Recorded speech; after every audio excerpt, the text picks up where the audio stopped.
Oh, assalamu alaikum. So today I'm gonna be talking about what has happened in the World Cup in the first stage, the first group stage, which took place over the last 2 weeks, and there's been some crazy things that went down. I don't know if you guys remember last time when I was mentioning the group wherein there was USA, Pakistan, Ireland, Canada. I had mentioned that, yeah, I expect Pakistan and India to go through to the next stage, but we know Pakistan's cricket and the way that Pakistan plays its cricket. We know that anything's possible. And that's what happened. Pakistan lost to the United States and then lost to India in a very crucial, but very close game. I must say it was very close. 6 runs is a very small margin. Anything could have happened. I mean, like, you could say that, if we gave some runs less, or the middle order worked, you could say that, Pakistan would have scored those runs. But bottom line is 6 runs, and a bit of an analysis of both games, I would say. In the US game and in the India game, the failure of the middle order to exist, literally, after Babar and Rizwan. Babar, of course, having a slow start in the USA game, but kind of building the innings and getting the team to 160, tearing it down again to 130 so that the tail can finish it to 160. I personally think that the total was fine. 160 was fine to defend. And they almost did it. I mean, lack of game awareness in regards to the bowlers, for example, Haris Rauf. I mean, that last over, 15 off 6. You would believe that a bowler like Haris Rauf, who has so much franchise experience, and a team like Pakistan, which is the last World Cup's finalists, Asia Cup finalists, played T20 pretty well, apart from the last year. So you would expect that Pakistan would take it, and they would take it, and they would take the win. That ended. 15 off 6 didn't happen. Haris Rauf didn't read the field placements well. The field placements already for a death over were pretty concerning, which is something that everyone's talking about in regards to Babar Azam's captaincy. The fact that, in long on, long off, mid on, mid off, are like, inside the circle, or like closed in, they're not far back. And that's a problem because, if you're going for a Yorker length, if you have like a full toss by accident like Haris Rauf did, you expect the batsman to hit it straight, and, you want fielders covering the boundaries, especially when you have 5 off 1, 4 to tie, 6 to win it.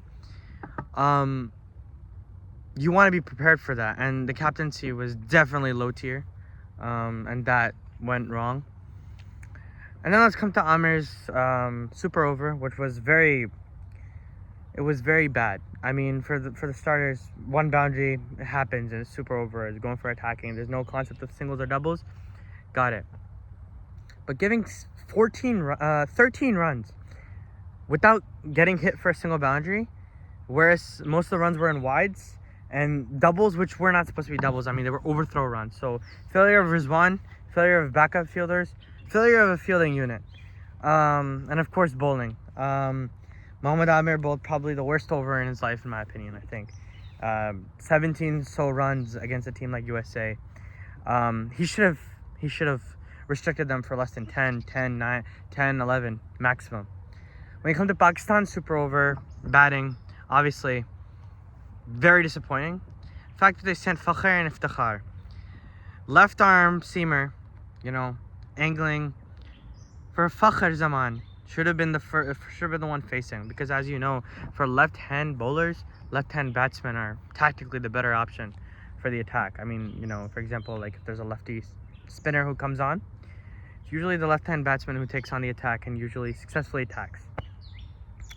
But it didn't go that way. Fakhr didn't even take strike. If the Iftikhar hits a boundary, then he gets out. Shadab struggles to do anything really, despite having a good game in the middle when the batting innings happened. Shadab had this knee niggle as well. So overall, Pakistan, very slow cricket, very old cricket, not developed cricket, not cricket you would expect from a country who's been playing T20 since the very beginning. And the USA outshined Pakistan in every single aspect. So very disappointing game, probably a very big upset in regards to World Cup, T20 World Cup history, or T20s in general. But then we move on. We have India playing well against Ireland. We have India playing well against other countries in the group. Against the USA, India had a little bit of a struggle, but they still got to their ending. They still won the game. I mean, obviously the New York pitch was, like I said in my previous video, New York's pitch was very interesting. If you come to the India-Pakistan game, I mean, once again, Pakistan's bowlers, they made a comeback. And they really handed the game in the plate to the batsmen. I mean, restricting a batting lineup like Virat Kohli, Rohit Sharma, Rishabh Pant, who scored well, but, he got 4 or 5 chances. Hardik Pandya, Ravindra Jadeja, all these batsmen. Shivam Dube, who's known as a big striker in the IPL. Restricting them to 119 is a very difficult task, and the bowlers did it beautifully. I mean, Naseem Shah takes an important wicket of Virat Kohli early on. Shaheen Shah gets Rohit Sharma. Amir keeps on getting Rishabh Pant over and over, and then finally gets Rishabh Pant, and then India's line begins, and they get out, and at one point it was 97 for 7, and then it ended up being 119 all out. Of course, I think that maybe we gave 10 more runs. Pakistan gave 10 more extra runs in there. But 119 is a very good bowling performance. And the batting, although Babar Azam had a hiccup with the catch towards slip, Rizwan had it going, and Usman had it going, and Rizwan and Fakhr came down, and he hit well.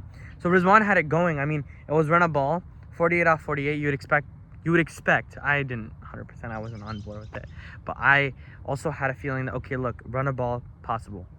Didn't happen. Obviously, Rizwan lacks game sense, clearly. The game awareness that he was seeing off all other bowlers, and he decided to attack India's best bowler, Jasprit Bumrah, who was doing phenomenal that day anyways, and Rizwan decides to go play outrageous. I mean, cross-batted shot, which on the New York pitch wasn't working anyways, which shows that there's a lack of game awareness, and that's a problem for Pakistan cricket overall. And then, I attended the Canada game. I think Pakistan bowled really well. Again, with the batting, because of the pitch, there was issues. The issues related to strike rates, acceleration, but I guess with the pitch, it made sense to play slowly. But in the India game, which is something that was different in the Canada game that we finished 2 overs before, in the India game, Imad Wasim came in the middle, playing extreme dot balls, squeezing Pakistan's chances. Iftikhar leaving 2-3 full tosses from Bumrah, which is like impossible. Like Bumrah bowling a full toss, like at that pace you should be sending that out because the pitch has nothing to do with it. Imad Wasim also letting go of some full tosses. Imad Wasim not capitalizing on the over of Akshar Patel. I mean, when Akshar Patel got the over, I was very happy because I thought, Imad Wasim's going to go for it. But Imad didn't show any intent whatsoever. Was completely digging a hole for himself, digging a hole for Pakistan. And of course, Naseem Shah at the end showed some real heart and innovation. I mean, that boundary he hit towards fine leg, watching that the fielders were inside, hit towards fine leg, saw the field open up towards cover region, hit towards cover region. I mean, that's the kind of intent, that's the kind of innovation that not only Pakistani batsmen need, but that all batsmen need, not only in their tail, but in their middle orders and their top orders. And, personally, I was really disappointed with Imad Wasim and Iftikhar and Shadab because they're the middle order. And it was very disappointing that Imad Wasim, someone who in the past, for example, in the PSL in the final, he was very ice cold and he got his team to the finish line. We know instances where in 2019 in the game against Afghanistan when he really got Pakistan over the line, cool as a cucumber. But this game, he not only took pressure upon himself, he put pressure on the team. And that's why Rizwan went for that shot. But again, Rizwan being such a well-calibrated batsman, someone with such a high average, someone who's played so many games, someone who's opened so long for Pakistan, should have that much game awareness and game sense not to go after India's best bowler. I think personally that was for me the point in the game where I was like, this is a problem. Like, it's basic game awareness. Someone like Naseem Shah showing more game awareness by watching the field and going for the shots which work for the field, not going for anything. Anywho, if Rizwan did connect with that shot, the fielders on square leg were there. If you go back and look at the highlights. So, overall, group stage exit for Pakistan. Even against Ireland, very difficult to score. And what I'm getting at here is that the middle order is very bad. Obviously, we know that. The top order is taking up too many dot balls. Babar and Rizwan did work at one time, but the world has figured them out. They have great stats together, but I think the world's cricket is moving on. Pakistan needs to move on with that. I mean, you have two anchors at the start. Then you have a one down, which in Usman Khan sometimes, and Fakhr is coming in number 4, who's an attacker, but he doesn't get to face any power play. You have batsmen like Muhammad Haris who are not selected in this squad, who are genuine T20 players. Saim Ayub, although I know he's been doing bad recently, didn't get all the group stage games, got 2 group stage games, under pressure. I mean, there's so many problems that can happen. So I definitely, personally, I think that that really led to all of this collapse, and that led to this downfall. Now, the news coming out of the dressing room, as per Gary Kristen and other sources and what other people are talking about, is that Pakistan's team has a unity problem. And I looked at this when we first started the World Cup campaign. When Pakistan played the US, I already started getting a vibe that there is a genuine problem in regards to the team's unity. I thought that Shaheen Shah Afridi and Haris Rauf and those players are in one group, and Babar Azam and Shadab Khan are in one group. And that the team is now facing a major rift between 2 star players, Shaheen Shah Afridi, who has shown his caliber in the PSL, and who was the Pakistan captain for 1 series in the New Zealand series, and Babar Azam, who's had World Cups and Asia Cups. And if you go look back at the history of this kind of starts from the Asia Cup, when there was already talks between the PCB and Shaheen Shah to make him the captain post the World Cup. Now, this is the Asia Cup, so this is right before the World Cup. And we already saw things where people were saying in the dressing room, there's conversations about removing Babar. Now, Babar as the captain is hearing all this stuff, and it's very bad for the dressing room environment. Shaheen Shah obviously has the backing of Shahid Afridi, who is his father-in-law, and obviously has a lot of influence in PCB and decision making, and was also one of the selectors at one point.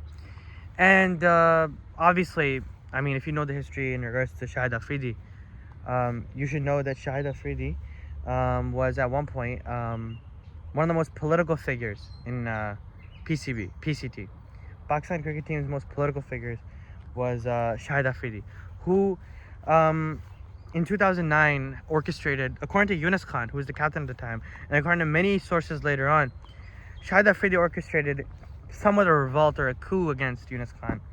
And he did it in a very similar manner, actually, when he took advantage of the situation and he caused a rift between 2 members, Ms. Balhaq and other players, and there was a whole oath taking on the Quran and everything. So it tells you how serious things got. And then Shahid Afridi was granted captaincy right after that. So that's not a coincidence. We know that Shahid Afridi has had a history of doing this, and the rift in 2009 was caused by him. Pakistan's cricket over time has had these problems. I mean, when Imran Khan and Javed Miandad were on the same team, Miandad was the captain. Imran Khan was involved in a somewhat of a revolt against Miandad, which involved a bunch of senior players at the time when Miandad was a young captain. And of course, the senior players had issues with Miandad's dealings, because obviously when a captain comes, he has to impose authority, and it was going not so well with the senior players. And Imran Khan was the new becoming star, and he becomes the captain. But the one difference between that rift and other kinds of rifts, Imran Khan and Miandad's rift was good for Pakistan. It wasn't negative, because they both worked together. Even though they had captaincy issues with one another, they had many disagreements. Miandad and Imran Khan never left their patriotism and never left Pakistan, right? They were never out for their own self goals. And what happens is that Miandad kind of serves as a tactician for Imran Khan. He plays a big role as a tactical advisor, which goes on to win Pakistan the World Cup, many test series. These two did phenomenal together. Same kind of with Wasim and Waqar. But again, the thing is, Wasim and Waqar, of course, they had issues with each other, but they wanted to win so many series for Pakistan. Of course, there's World Cup issues, allegations in 1999, allegations in 1996. Those are for another time. But what I'm trying to get at here is that this rift is so deep that we've been knocked out in the group stage of the Asia Cup 2023, knocked out in the group stage of the World Cup 2023, and knocked out in the initial stage of the World Cup. The Super 8 is considered the group stage. This is the first stage of the World Cup, and we've been knocked out. This is not good. And I was having conversations with people, and what I was saying was that at least the rift in the past has some sort of connection to the country and some sort of connection to some sort of team unity, which can get the team over the line. I mean, even with Yunus Khan, Shahid Afridi, Misbah al-Haq's rifts, I mean, they still reached the semifinals in 2010. They would have, I mean, that game was so close, they could have gone to the final. In 2011, Shahid Afridi led the team to a semifinal. 2012, Yunus Khan was part of the team, and Pakistan reaches the Asia Cup final and wins the Asia Cup, right? So what I'm trying to get at here is that rifts with this team have happened in the past. Yeah, we had a bit of a rocky path 2014 onwards, even though we reached the final in 2014, if one remembers. We won a series in India in 2012, even though there was issues, there was problems. But what I'm trying to get at is that this rift is so deep that either so deep or the players are becoming so immature that they're letting this rift take apart from genuine performance. And there's kind of a concept of underperformance. If you look at Shaheen Shah Afridi's performance in the last game of this World Cup compared to what he's been doing the past 3 games, it's like the sky and the ground. It's different, completely different. And that's not good for Pakistan's cricket. This rift is something that had happened. I'd like to give an example. In 2021, India also had a rift within their team, Virat Kohli and Rohit Sharma. And they also had an issue where led to them having a group stage exit in the 2021 World Cup. They also had a group stage exit in the Asia Cup 2022. But you know what happened after that? They sat together and they kind of came to the conclusion that Rohit was the captain and that Virat would perform under Rohit Sharma, and Virat and Rohit's rift ends. And then they performed in the World Cup. Virat performed, Rohit performed. What I'm trying to get at is that we need maturity from these players. There might be differences. There's captaincy problems. Either you need a third-party captain, or if one of them remains captain to the Champions Trophy in 2025, which is in Pakistan. We need maturity because at the end of the day, if you're part of this team, Pakistan should come first before your own desires. Not the desires of someone who's on the outside, people on the board, some media corporation, which is, working to gang up with a bunch of players or keeping a bunch of players on a single team and kind of creating rifts.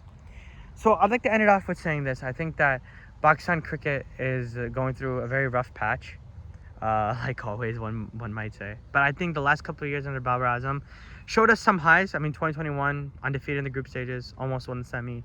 2022, reached the final of the Asia Cup, win a tri-series in New Zealand, almost win the World Cup, go to the final. But this rift and this concept of disunity and the musical chairs of the chairmanship, musical chairs of the captaincy, has led to a demise, and this is very negative for Pakistan. I hope that they fix it. I hope that these players come over their egos, come over their so-called stardom, because Pakistan is what makes them the star. There's many PSL players, but they're not and they might be better than some of the players on these teams, but these players have fame because they're on Pakistan. So this ego and this super stardom came from Pakistan cricket. So I hope they come back to their roots and, they strive for success. Very disappointing World Cup campaign, but, we can only pray for the best. We can pray for changes. We can pray for betterment. And inshallah, I hope that there's change. I know it's difficult. It looks bleak, but one has to look at the positive side of things. So I'm going to be continuing to give updates in regards to the rest of the World Cup. That Pakistan's out. That doesn't mean I'm going to not give updates. But yeah, I just wanted to give like a quick update right before the first stage, giving an analysis of, some of the different things that have happened in Pakistan cricket. But Assalamu alaikum.